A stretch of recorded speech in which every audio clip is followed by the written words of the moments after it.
Speaking of the destruction of the Holy Temple, in just a few days' time on Tisha B'Av, or the 9th of the Hebrew month of Av, Jews around the world commemorate the event with a day of mourning and fasting. But actually, the 3 weeks leading up to Tisha B'Av are also very significant. Here to explain is founder of Yad Le'olim and former Yesh Atid Knesset member, Rabbi Dov Lipman. Rabbi, as always, it's great to have you with us. Now, what is the significance of the 3 weeks before Tisha B'Av, and what are the traditions to commemorate them? So there's actually a process that led up to the destruction of the temple. 2 temples in Jerusalem on the Temple Mount that were destroyed on the Hebrew month of Av, on the 9th of Av. And the period of time of the 3 weeks is from the time that the Babylonians or the Romans, depending on which temple, breached the walls of Jerusalem and began their process of destroying the temple. For us, this is a period of time of mourning. So you'll have, during this period of time, you will have no weddings, you will have people not cutting their hair. And as we get closer to Tisha B'Av, what we call the 9 days leading up to it, we go even further. People will not be swimming in swimming pools and even calming the amount that we cool ourselves off, so to speak, in the showers. The idea is to be like mourners, to remember that 2,000 years ago, we had a temple in our eternal capital of Jerusalem. We are not going to forget that. And now we also, though, have to work on fixing the flaws that led to it, namely sinat chinam, hatred amongst Jews, which ultimately led to the punishment of the destruction of the temple. Are there exceptions to this mourning period, to the rules of commemorating and marking this period?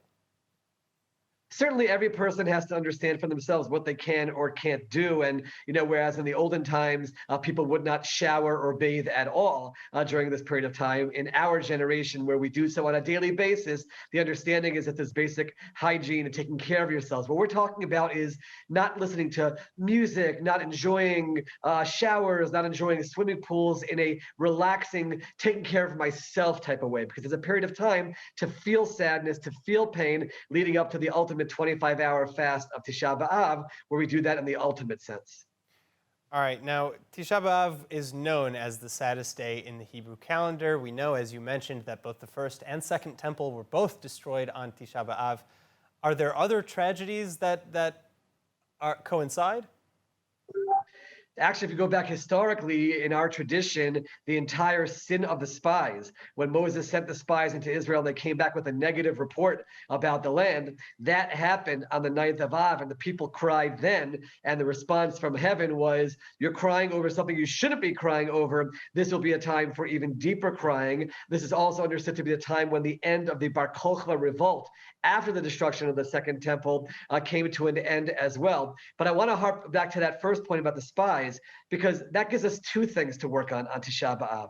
One is hatred amongst one another. Let's learn to be tolerant, coexistent, respect one another, try to fix that flaw, which led to the temple destruction, but also a love for Israel. If there was a lack of love for Israel, which led to the sin of the spies, and that led to our crying, during this time period, we can try to strengthen our love and our support for Israel as a way to rectify that flaw from thousands of years ago. All right, well, certainly a message that we can learn from today, especially after the couple of years that we've had. Rabbi Lipman, thank you so much for joining us. Thank you for having me.